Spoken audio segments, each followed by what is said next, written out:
Welcome to CTN Live Workshop Room, 10 a.m. on Wednesday. It's been a great program so far. I'm sure you're going to enjoy this one with Francesco Guarini. And let's welcome Francisco. You're up, Francisco. Hello, guys. Very nice to meet you. I'm speaking from London. It's 6 p.m. here.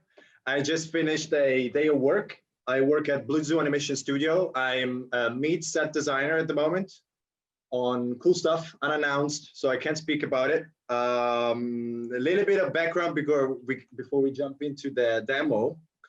I born in Florence. I've been studying art in high school, in a high school there in Florence. And then I attended Nemo Academy of Digital Arts, entertainment design course, and I graduated in 2017.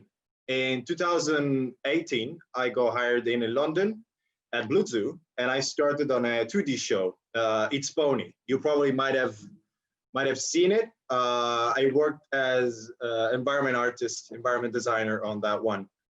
And I've been at Blue Zoo since. What I'm gonna show you today is a process. It's like a 36-hour amount of work.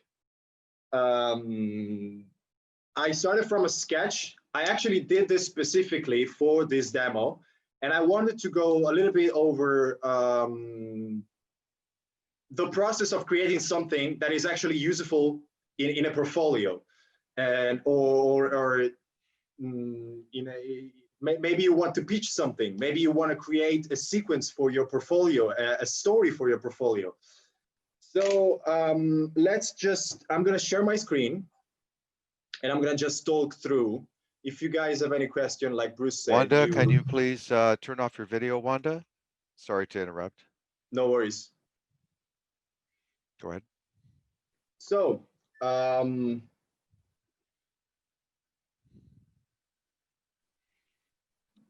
don't know how to get rid of this one. What is this one?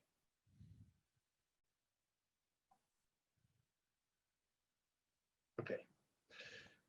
So we're going to see how, from the beginning to the end, I got to this piece. So as you can see, here is a sequence of 3 panels that could easily be a storyboard, a concept piece for your portfolio again, or a composition exercise.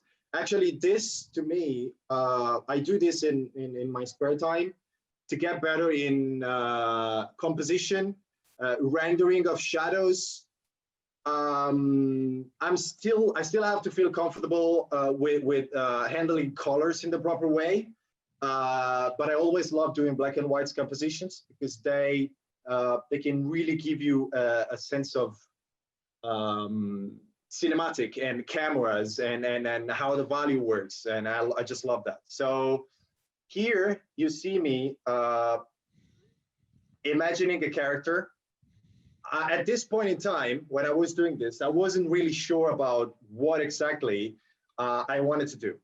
For my personal portfolio, in my spare time, at the moment, I'm working on something medieval inspired. So I thought, let's go for something medieval, and let's go for something that is going to be easy to handle design-wise. And so I thought about kids.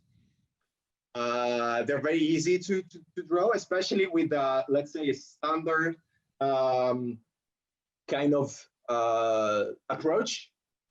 Here I'm just trying out some ideas. The face of that little fella was really giving me problems, and I was already sure, sorry, that I wasn't going to pick him. I was struggling too much with him. So you see me going on here. I'm just loosely, as you can see, getting a bit of a silhouette, the one that works better, a little bit of line on top, and the one that really tells me something, which is this one, I'm gonna get in and add more details. As you can see from the layers, I'm keeping this just on one layer, either both the line and the matte. And I do that because it's very easy for me to make modifications to change stuff. I just have to erase and repaint. There's no many layers at this point, and in this very stage, I'm happy in working this way. Plus, nobody's gonna see that. Nobody's gonna jump in and paint on this. Nobody's gonna have to open my Photoshop file and do something, paint or whatever. And so again, this allows me, as you can see, to get in, erase, paint again, erase again, or I can pick a color that it's on the base and brush, and it's the same thing as erasing. So I keep the silhouette there, and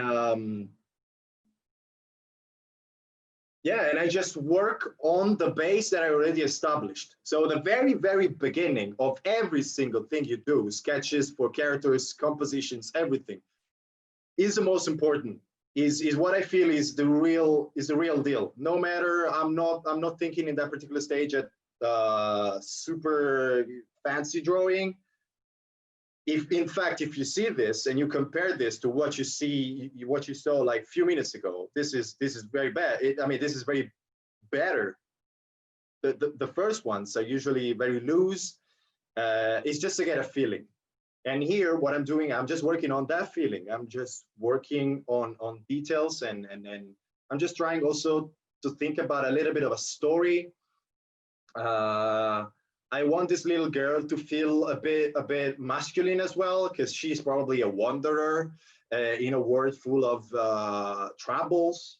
And so here, I'm really thinking also about a potential story for her.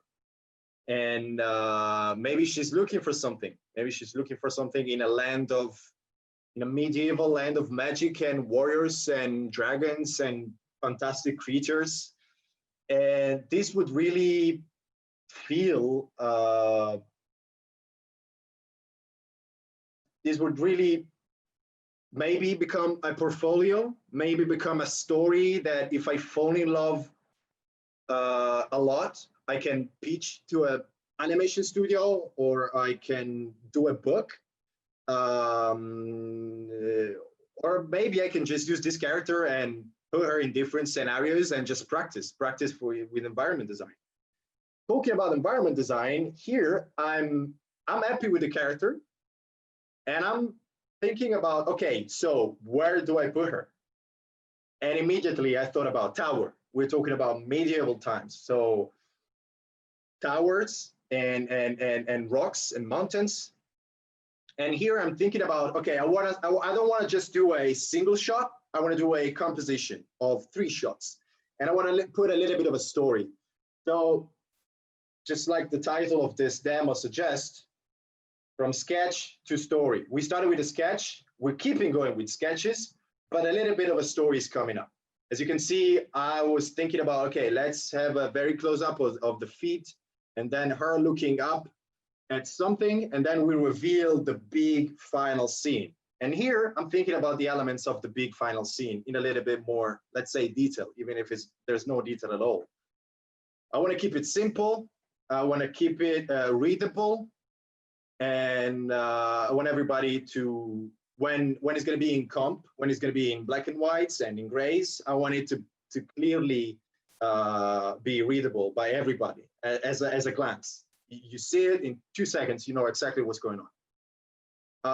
With this one that I'm doing now, I felt particularly in love with the design of the tower on top of this peak, this rock, and I decided to do a more refined version. And here I'm already making up my mind about what I want to see, and I'm playing around a little bit. Here, especially with composition, I'm playing with rule of thirds and a little bit of a golden ratio spiral. And I'm just moving stuff around. Again, very loose. As you can see, my layer structure is very simple at the moment. It's all flat. And here, since I want to know exactly what I'm going to draw, or I don't want to anticipate anything, but what I'm going to model, because here what I'm doing, I really like to be consistent in this kind of composition. I really like to be believable, especially from a perspective point of view. So I'm making my design sheet here. And as you can see, I jump into Blender and I block out the scene. I have, you don't see it here, but I have on the other screen all of my references, all of my designs that I've done. And so I'm keeping in mind what I want to do, what I want to achieve. Of course, the 3D workspace is, you can get a real sense of what you're doing, even if you're not drawing. I love to work this way. I love the way everything is consistent, is solid. I started recently in using 3D because I always believe that a very strong foundation in drawing is essential.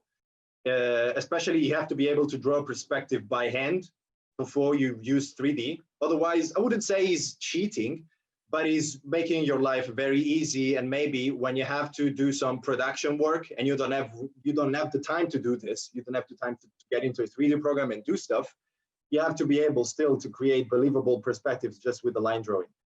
So going back at this, here I'm just, as you can see, I put a camera in here and I'm going back to my camera a lot. I'm checking the view, and I'm checking that the view that I get in 3D is what I want to get in the final comp.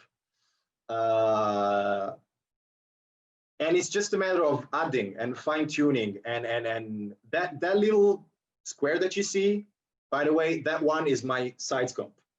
As you can see, I put a one sides comp next to the tower, and the very same cube, I moved it to the front. So I'm sure that there is, again, consistency is consistent with the scene. And here, as you can see, I'm adding all of those elements that I very quickly pre-visualized in my sketch. Yeah, adding elements, stuff that I didn't plan. This sort of errors, and now I'm thinking, oh, and this is one of my sometimes my blessings, sometimes my cursing, getting into details. There is a time and place for that.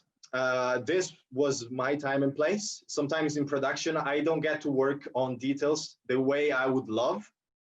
But on this one, I really went home.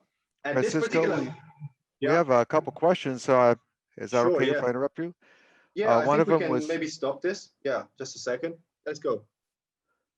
do you use any reference to do the lighting part? And also, how should a beginner approach practicing perspective? Amazing. Yeah. So I for the lighting, movies to me give the biggest inspiration. Of course, because I love cinematics. I love how a composition can get very cinematic, and I try to seek that a lot. I pursue the cinematic feeling.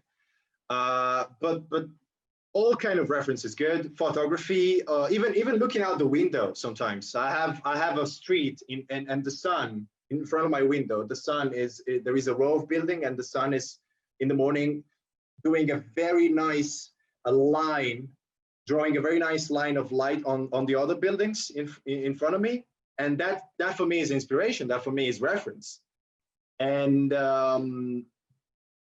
of course, if I'm doing something very specific, I tend to find good references online.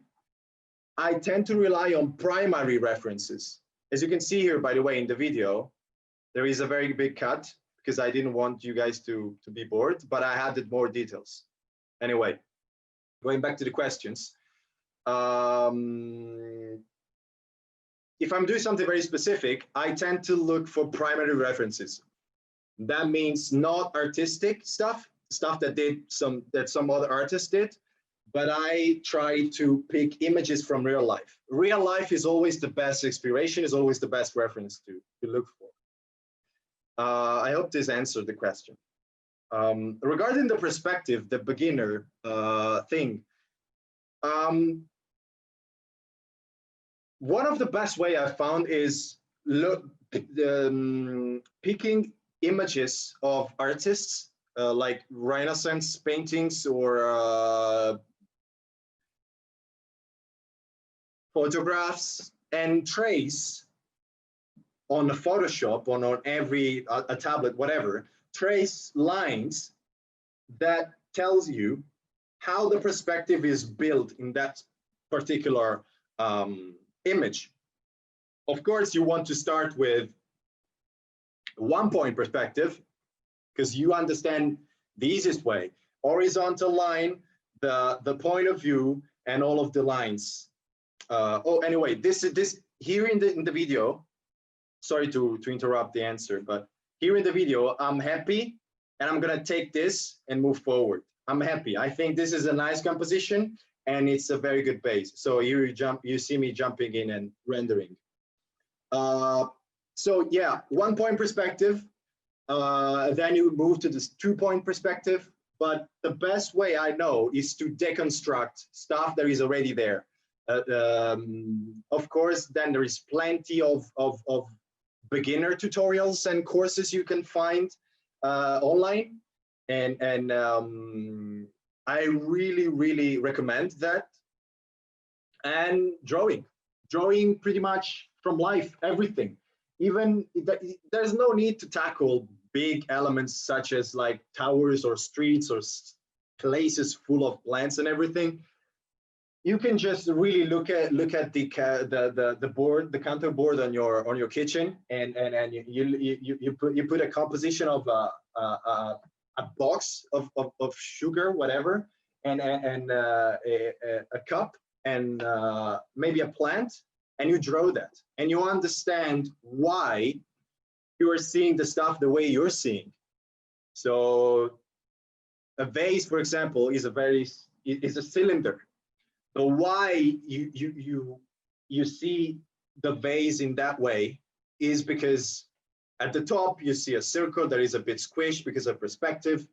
So yeah, the 3 big rules are drawing from life, deconstructing the classics, and in general everything, photographs, everything, and courses, guys, courses.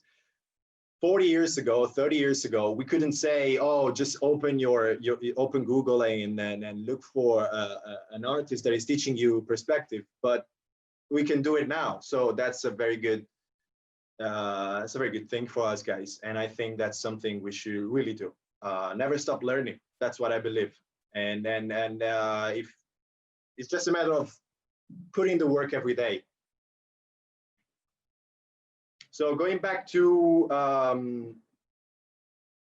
what I'm doing here, I want her, as you can see, I changed the first panel compared to the very initial sketch. If you remember, I did a close-up of the feet because I wanted her to like walk. I wanted her to feel like this person that is not revealed yet, but is going to be revealed in the second, was walking up a very steep road.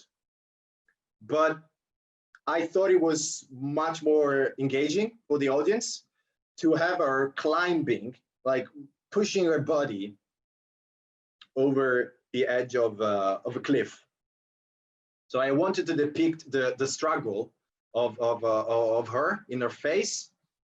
Maybe I actually exaggerated a little bit. She seems very mad there, but it's good. Exaggerating in animation is good. You get the feeling, you get the sense.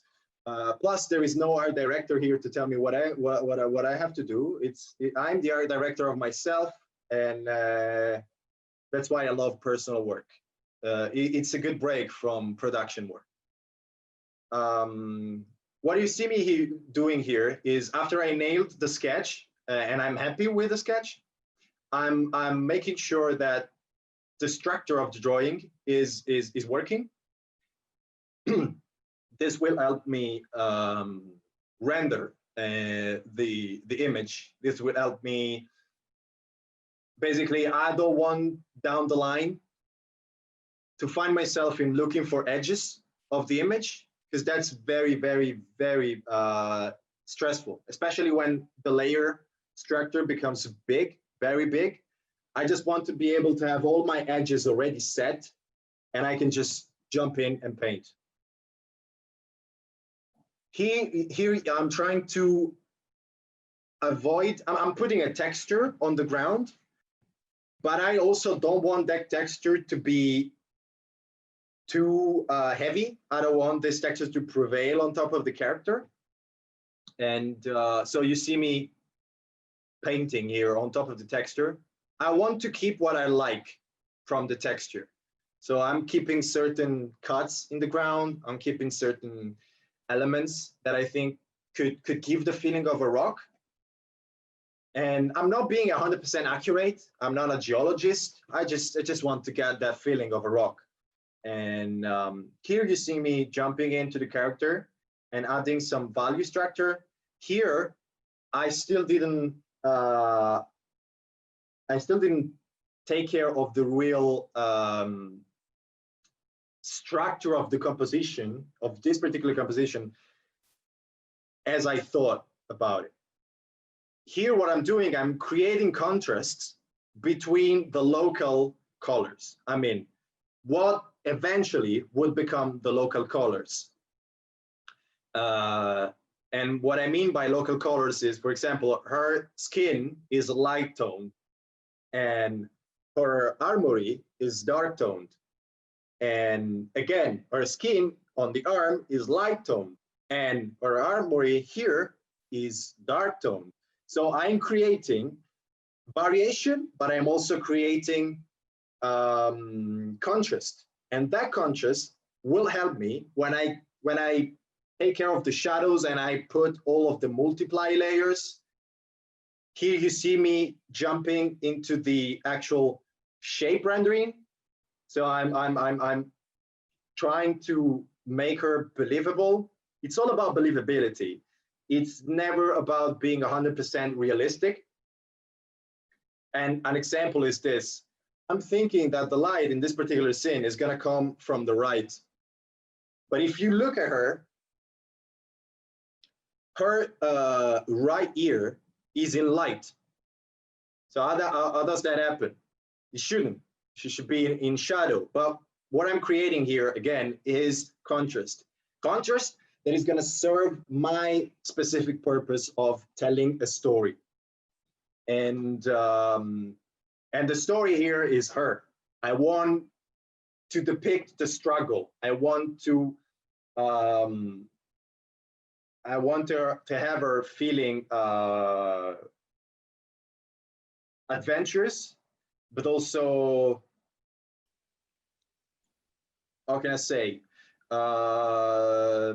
decisive. If she makes a decision, it's that one. She's struggling for something. We don't know yet what it is, but it's kind of an epic shot for me.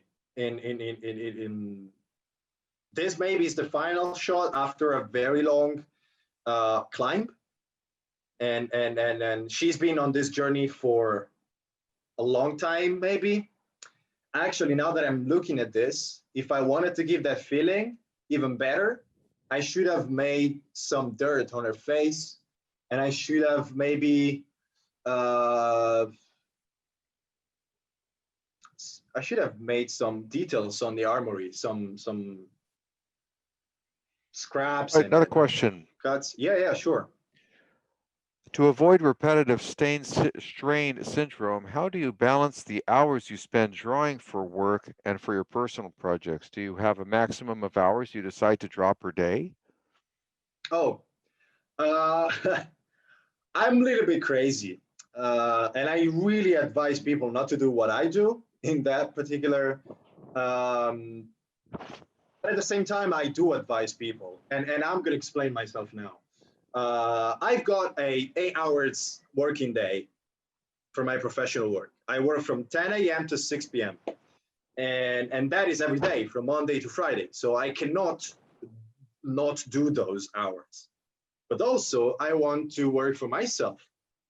And for years, I thought I was a night owl, like a guy who could work hours and hours and hours in the night, and the morning after could be super fresh. And I actually did that for a long time.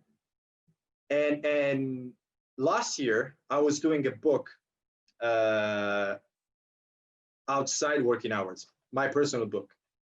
And I worked every night. I was usually getting 4 hours of sleep every night, and I had to be in the studio at 10 a.m. in the morning. And that was really disruptive for me. But I knew that I wanted to have a routine in which I could put the hours of personal work. So how to do that? First of all, I think everybody needs to find his particular biorhythm. When are you more productive? Only you can tell. And knowing that, you manage, you create your schedule, you create your personal routine around those. So going back to my little story, I couldn't do nights anymore. I didn't want to do nights anymore. And I discovered that instead of being a night owl, I'm an early riser. So now I usually wake up around 5:30 a.m. in the morning or 6, depending, of course, like for example, yesterday was a very heavy day for me. So this morning I woke up at 7, but usually I wake up at 5:30, 6 p.m., 6 a.m. And I do 3.5 to 4 hours of work before 10 a.m. So at 10 a.m. I start my working day, and I can take care of all the production, all of the work, all of the stuff that Blue Zoo asked me to do. I already done 4 hours of my personal work, and I'm happy. When it gets to 6 p.m., I train, or I cook, or I do something, I go for a walk, and then in the night at 10 p.m. maximum, I'm in bed, and I'm ready to do it again the morning after. So it's just a matter of discovering your biorhythm, discovering what works best for you, and and create your schedule. So at the end of the week, I get 20 hours of personal work from Monday to Friday, and then I have the weekends, Saturday and Sunday. In these particular times with coronavirus and lockdown and everything, the weekends are all, you spend a lot of the weekends in the house. Everything outside is closed. So right now, I'm working more in the weekends that I probably would do.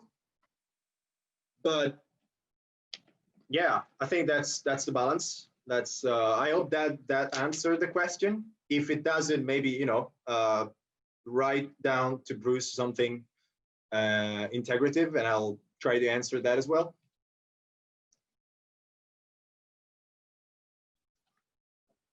Sorry, guys. Going back to the composition, here, I'm actually getting into the real value structure. And this is the moment I prefer. This is a real deal, guys. Here, I'm putting, as you can see, the very first lights, the occlusions. This is not only a composition work for me, is also rendering. I want to be able to, it thrills me. It really excites me to be able to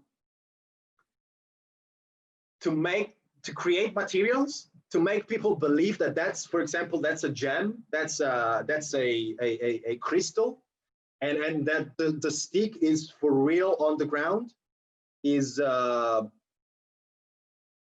I'm always looking for, okay, what's the best occlusion shadow? How can I render that?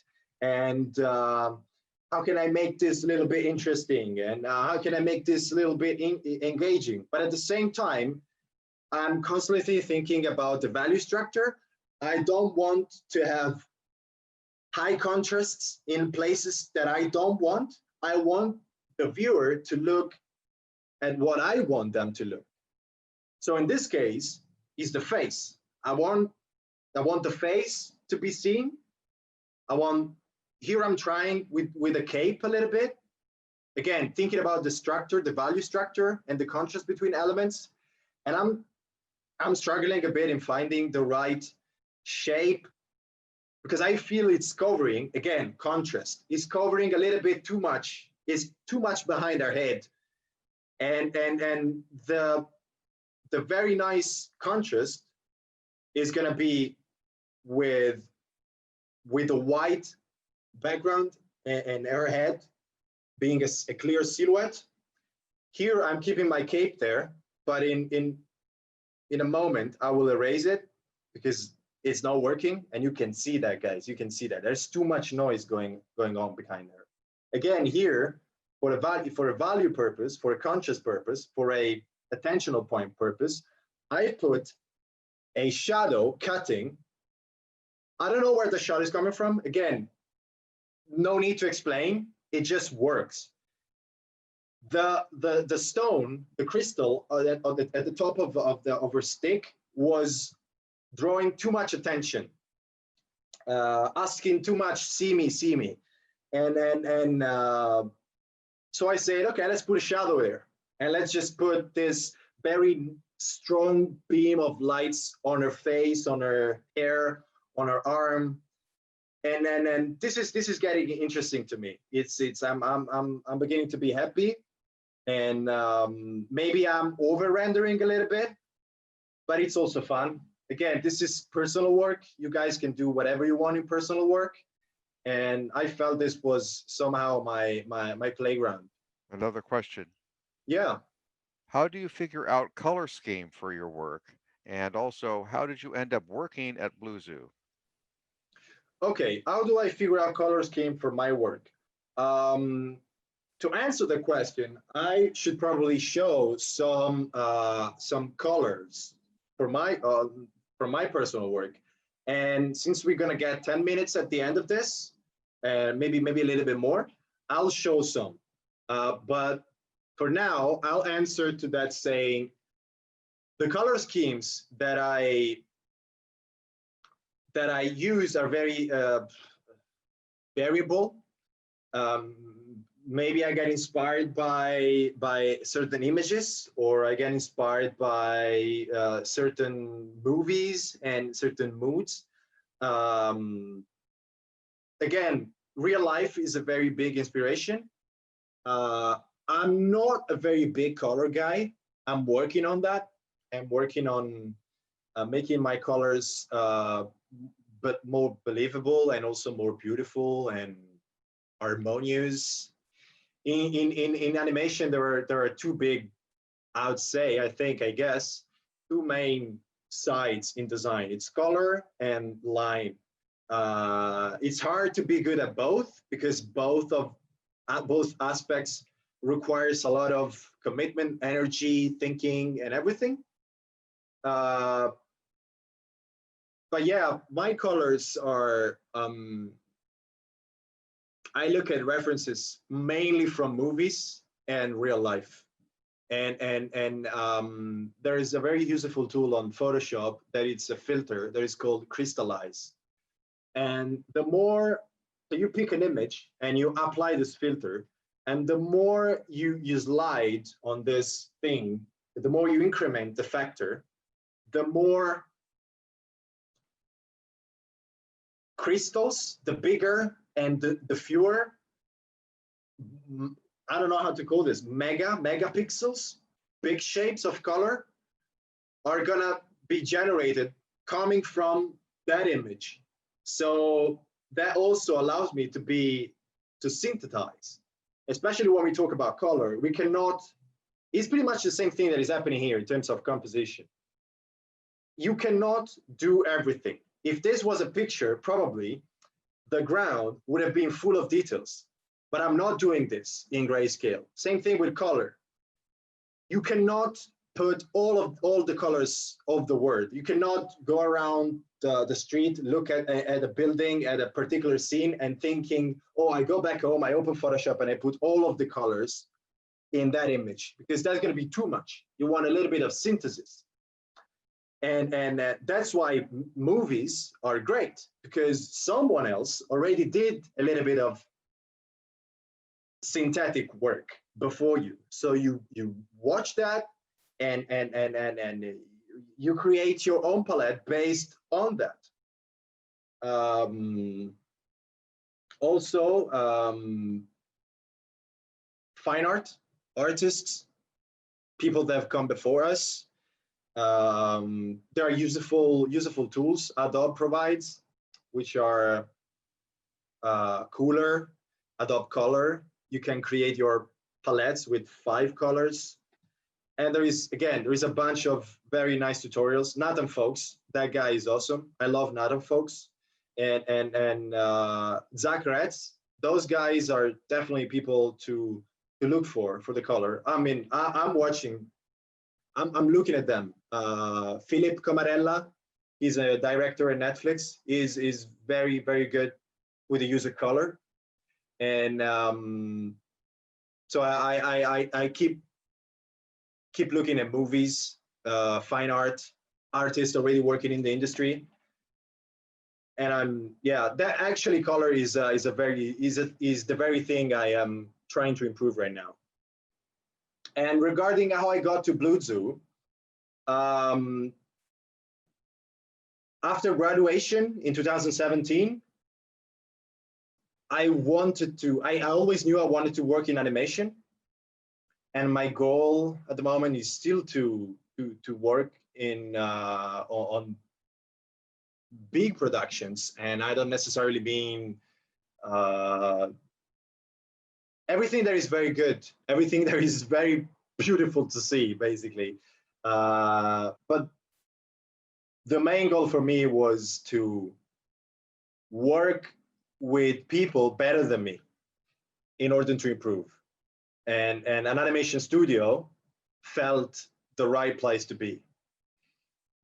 So I spent the entire year from 2017 to 2018, and I worked my butt off on a portfolio. I wanted my portfolio to be the new portfolio to be the next level compared to the old one. And so I watched other artists, real life. I took courses. I was drawing every day. Put together a portfolio, and I put together a website, and I also attended a lot of festivals. CTN, for example, Annecy in France. In those particular places, you connect with people and you get to know people. And in Annecy, in 2017, actually, I got to know a person from Blue Zoo, because Blue Zoo had their booth at Annecy. And I got his contact. Nothing big happened in 2017. I wasn't good enough to get into an animation studio. But in 2018, I was at the library, and I've seen on LinkedIn that Blue Zoo was opening a 2D section.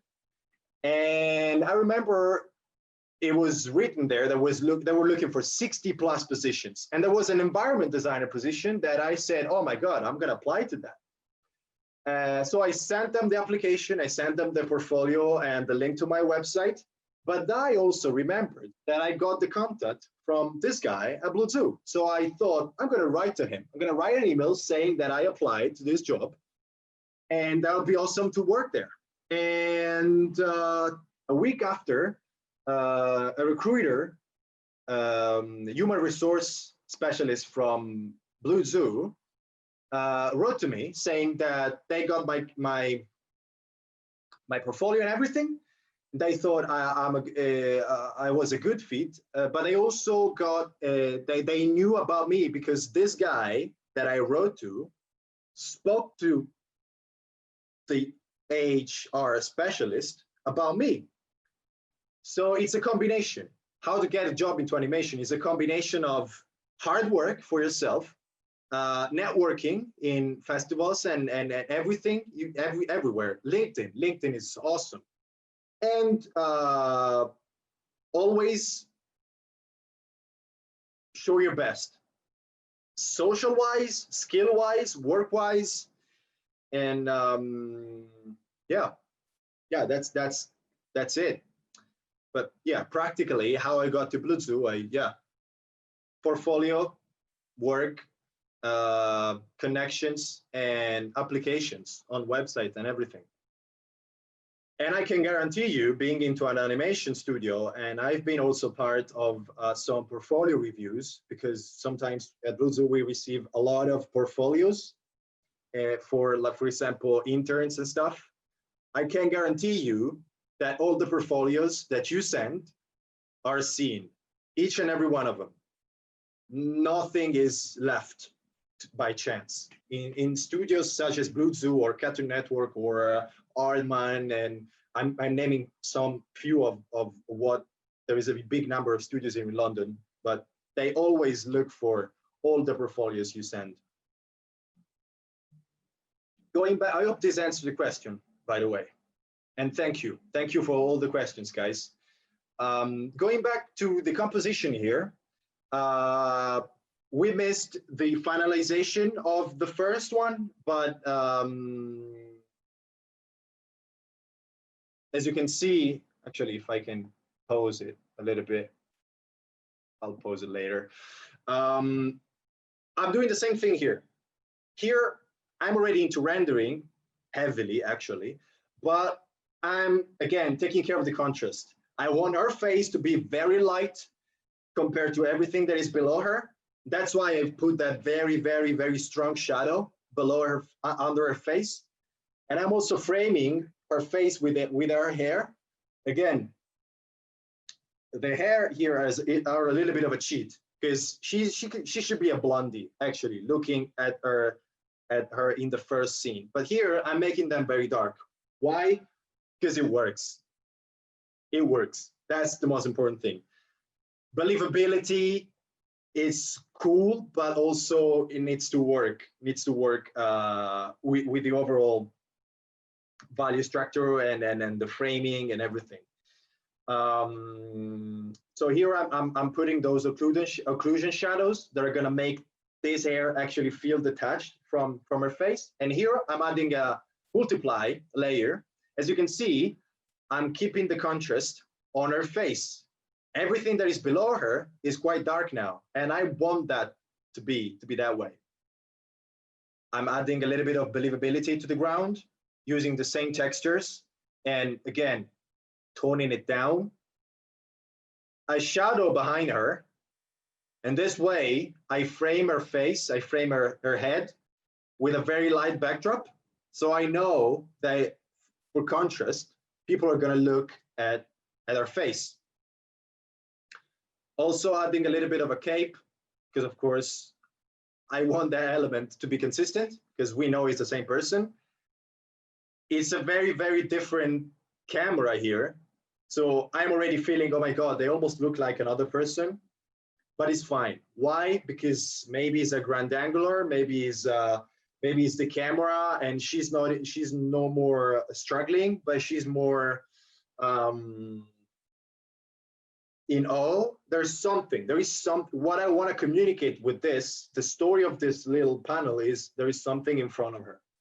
So she finally climbed up and she's seeing something beautiful and enormous, impressive.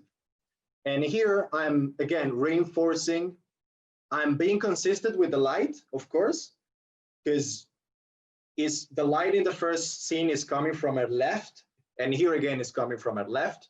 And I'm using these very, very strong lights to really create, again, contrast equals focus. And as you can see, there is very high contrast on her nose. There is a very high contrast on her eyes.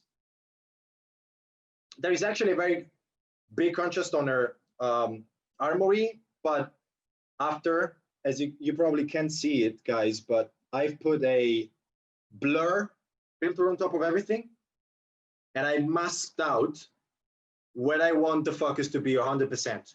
In this case, is the face. And here I'm jumping into the final scene, and this is the glorious view.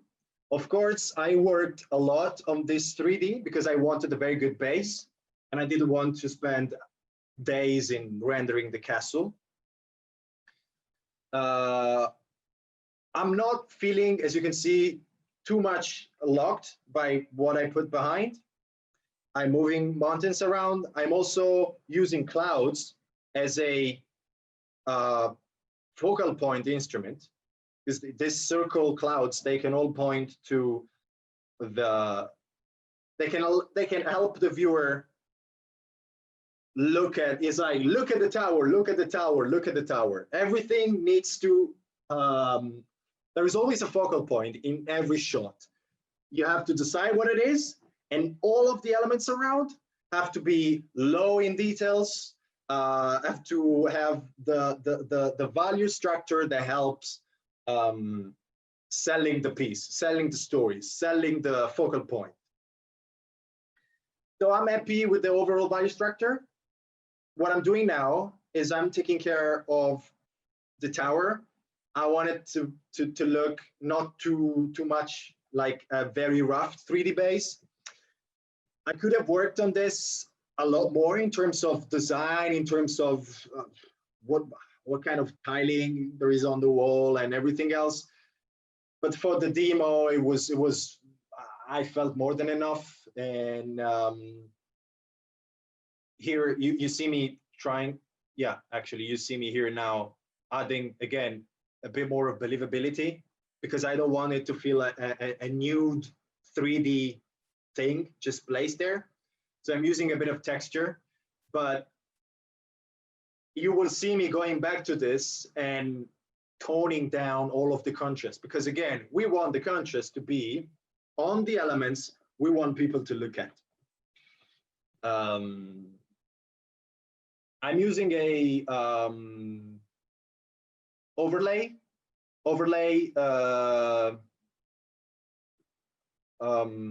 layer for these rock textures, and here you see me working on that particular thing that I've been saying many times now, working on the focal point. I'm using mist, guys. Mist is a lifesaver. You cannot always use it, but in this particular case, again, nobody's my art director, and we are in a mountain scene. So maybe it's early morning, because actually, this is what I realized in this particular moment that I was doing this.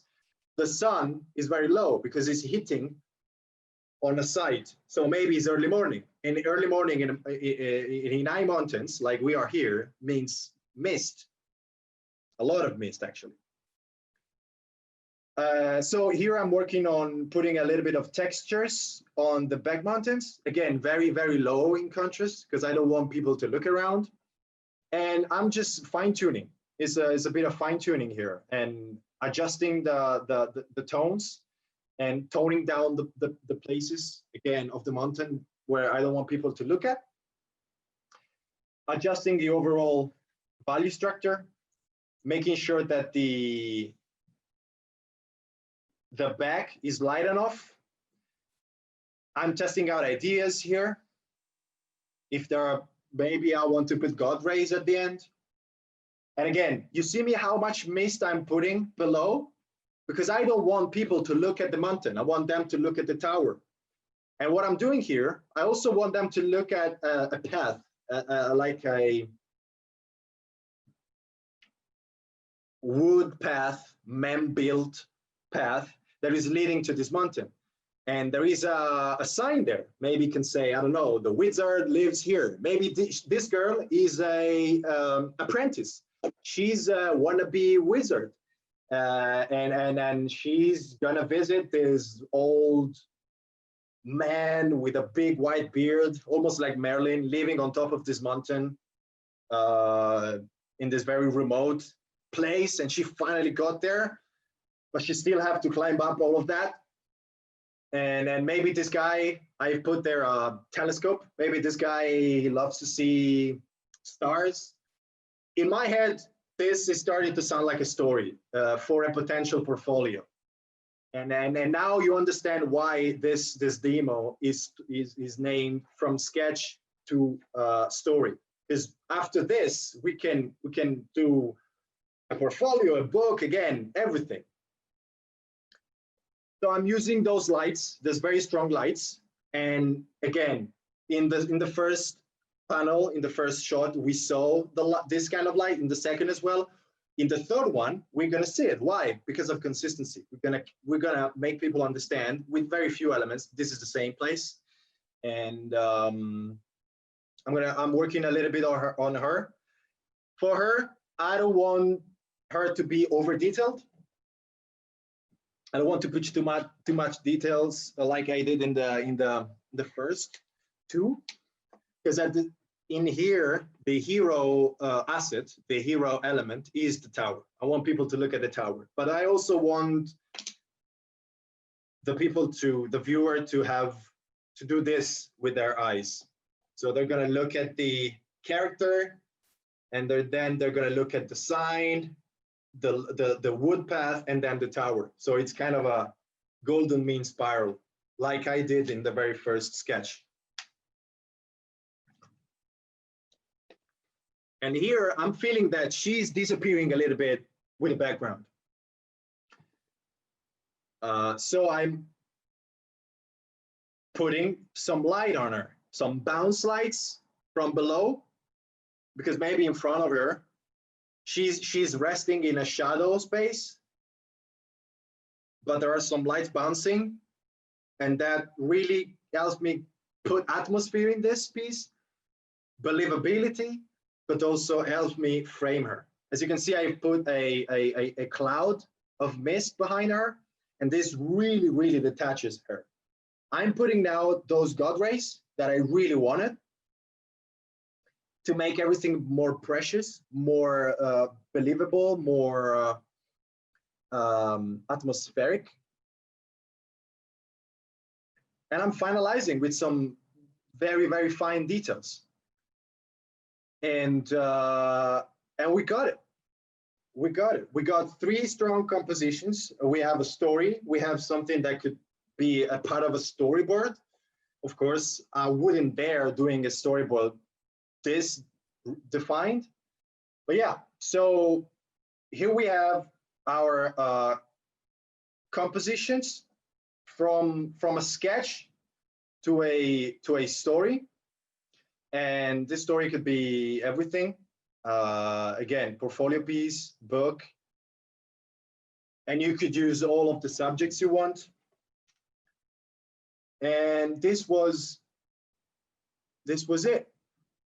Let me see if I can stop I sharing. have another question for you if you're Yeah, ready to sure. video. How much of an impact did attending the Nemo University and other courses have on your skill? Is it practical to apply for Nemo University as someone who wants to study animation?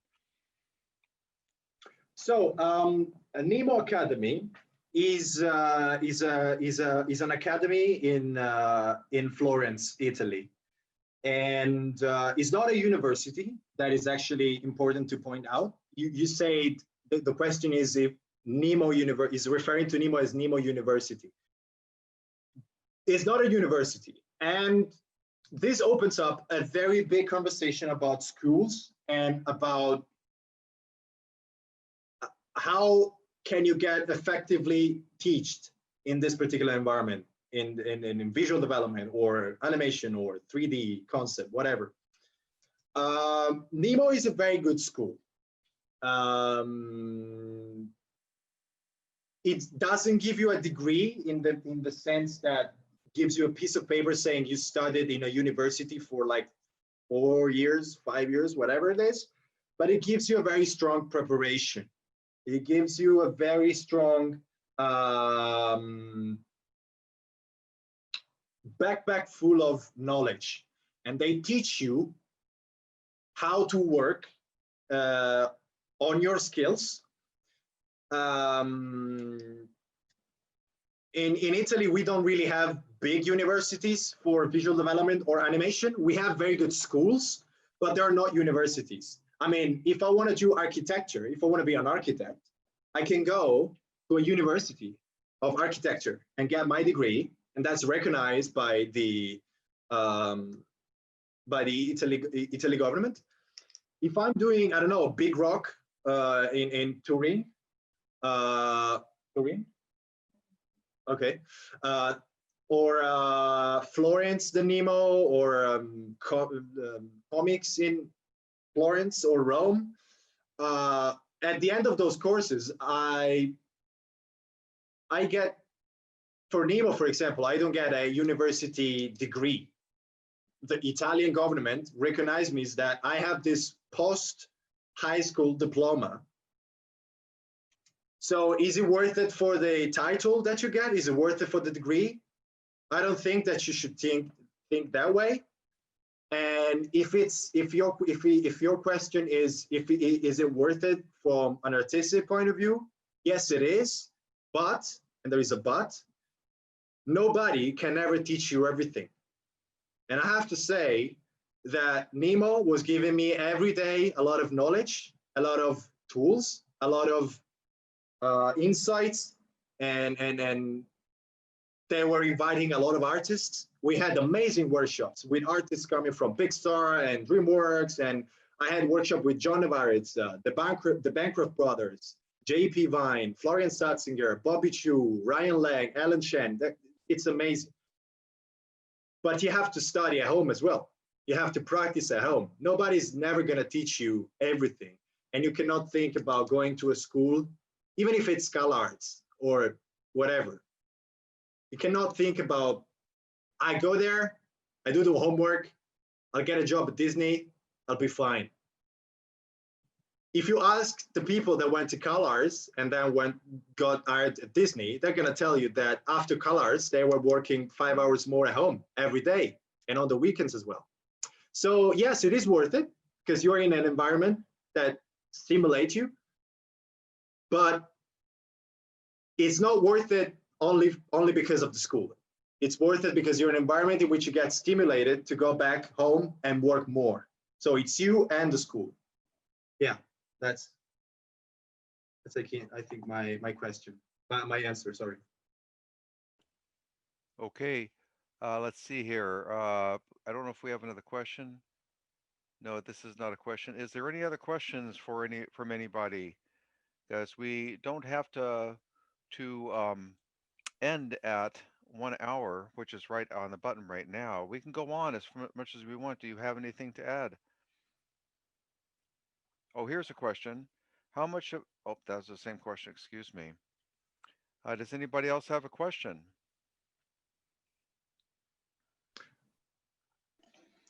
I'm gonna put this one on just to, Do you have anything else to present, Francisco?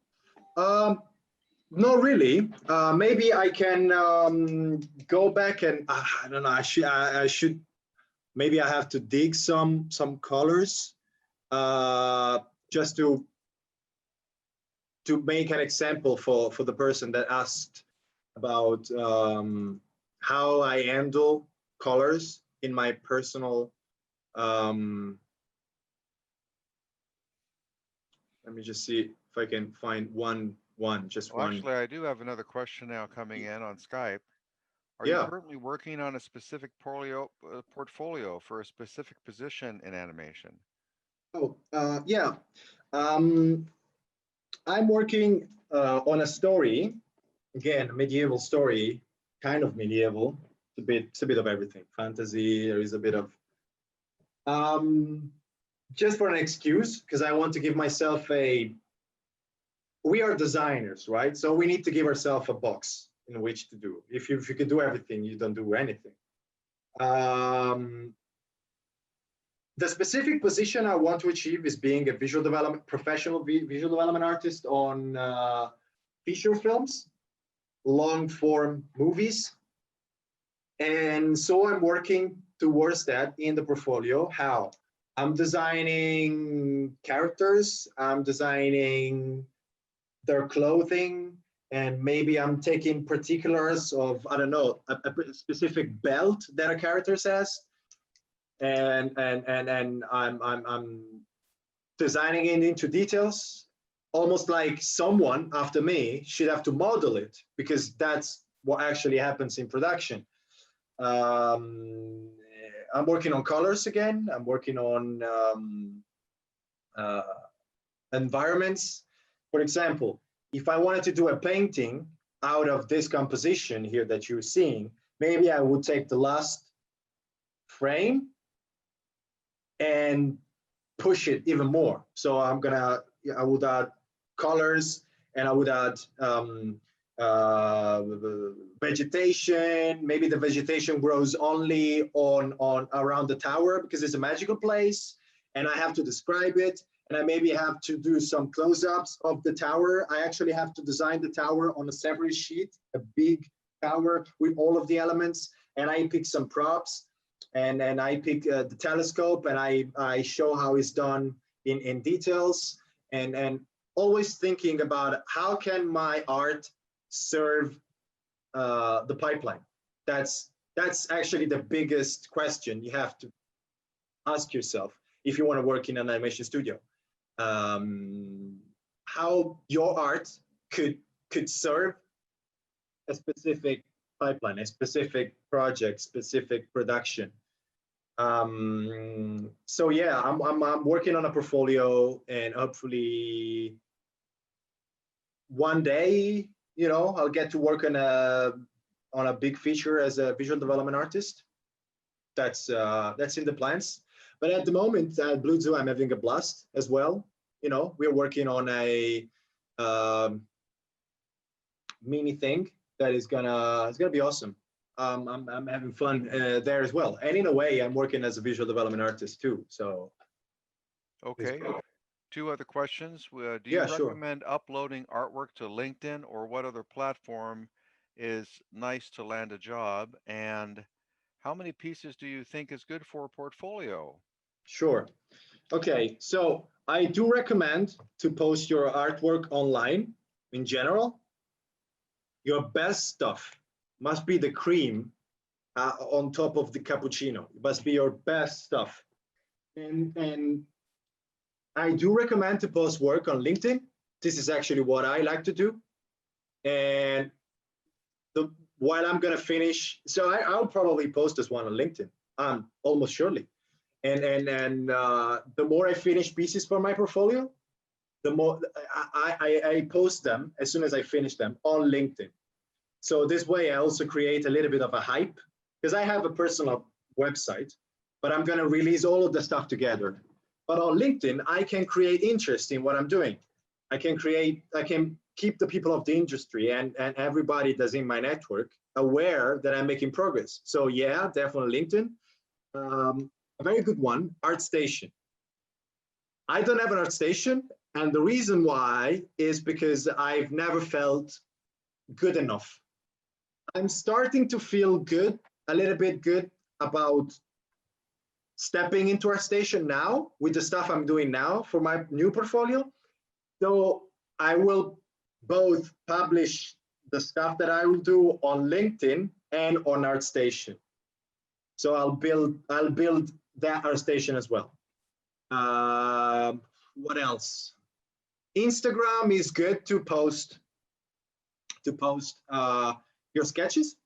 Sometimes you get to network with artists, but to land jobs, ArtStation and LinkedIn are the best ones I can think of. Behance as well for portfolio, but definitely LinkedIn and ArtStation above. I mean, as far as I'm aware, this is what I use. So yeah. Okay. Another question. We can do this all day long, I guess, at least for the next 30 minutes. How much money by percentage do you use every year for better tools such as a good PC, tablet, statue, desk, books, or new art, or that for your is art, for your art? that is a very great question. So I recently I was working on a Cintiq 16. It was too small. I was all day like this, crammed on this 16 inches screen, and I decided to upgrade my workstation and I bought a Cintiq 24 4K. I wanted the best for myself. I was working for a while, and then I saved some money. And in terms of percentage, I guess that is hard to tell. But I can give you a very practical example. I'm working with a Omen 17 inches laptop now. It's good enough. It's got 12 giga of RAM and 1 tera of SSD. It's good, but it's not enough. It's getting a bit too little right now because I'm jumping into Blender a lot. I'm doing more and more complicated stuff. And I've looked for some components to build my own PC, not a laptop, a proper PC. And I've seen that would cost me £1,500 if I want to have a good computer. If I want to have a better computer, better than that, I can spend £1,800, and that is a big part of is a big part of money I see getting in every month. And so that leads us to another conversation, that is it worth it investing money? Yes, it is. Yes, it is. And it's a matter of saving every month. Yeah. Oh, Yeah, okay. go on. I think we're done here. Speed is a factor in visual development. This program that you just presented was sped up, but how long did it actually take you to do all of the work? Oh yeah, that's a good question. I started thinking, oh, I'm gonna do something easy. I'm gonna do something. I ended up spending 36 hours. 30 hours. Yeah, 30 hours, something like that, 32. Roughly, this three, each of them takes 3-4 hours, but it depends. It depends. It really depends because I take pauses, I take breaks a lot. If it's not professional, studio work, I take breaks. I cook something, I drink a coffee, I go at the window, I talk to my girlfriend. It's if I had to do this like for a job, it would probably be 3 hours each with this level of rendering, because they're pretty accurate. You're thinking about occlusion and everything. But the whole thing lasted almost 30 hours, 32, from the very beginning to the end. That's the recording. And no, speed is not, sorry, Bruce, something just came up. Okay. Speed is not always good to have, because sometimes you need to be speedy and you need to be able to work in a speedy way. Of course, you don't get this kind of results, but that's why drawing every day is important, because you loosen up your hand. You're able to deliver. That's production. That's studio work. But if you want to make a very nice visual development piece, it takes time. And you can go and ask the DreamWorks and Pixar artists how much it takes to do a very a painting that is gonna give all the information to shading, texturing, modelers. It takes time because you have to be a render machine. It takes time. It takes a bit of time. Do you use Blender? I'm sorry, is Blender enough to work in 3D modeling and illustrations, or to actually find a job? Okay, so I'm not a 3D artist. My girlfriend is. Knowing Blender alone, I'm not sure if is enough to get a job as a 3D modeler, because most of the pipelines around studios are all based on Maya or 3ds Max. Yeah, I'd say these programs or ZBrush. Blender as an illustrator, as a visual development artist, as a designer, to me is more than enough. Actually, sometimes it's a lot because most of the times I get to block out stuff to make sure that it works. And I maybe do some more elaborate stuff, but it's just for me. So yeah, Blender for me is enough. If you want to be a 3D artist, maybe learning Maya and ZBrush is good, is required. Okay, well, I think that's the end unless you have anything else to add. Uh, the only thing I want to add is thank you very much for everybody, everybody who attended. Thank you very much. I hope you guys enjoyed and you leave inspired. And yeah, I'm honored to be here. Thank you very much, guys. And before you leave, go ahead and unshare your screen so I can put your Yeah. information slate up. Also, everybody that's listening, the chat room can be saved if you go to File at the very bottom right-hand corner and click Save on your chat room in case you want to do that. And we're also going to be adding some links for me, CTN, other Oh, information like, yes, go ahead. Bruce, Yes. sorry, someone asked for my Instagram. I'm seeing on the. Um, I'm just gonna write it down here. Is Frank Guarini underscore art.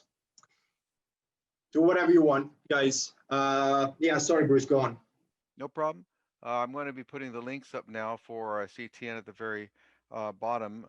These are important links that describe many different areas where CTN can go to. You can see it there. A lot of different links: YouTube, CTN Expo, Creative Talent Network. Of course, that's where CTN comes from. And again, if you'd like to watch this program again or refer to, it will be listed at CTN for playback a little bit later. And I'm going to share this screen and time for you to say goodbye, Francisco, excuse me. No worries, Fernando. I like it. No, Francisco. Ah, my mistake. Thank you very much, guys. Have a good rest of the day and keep the good work flowing.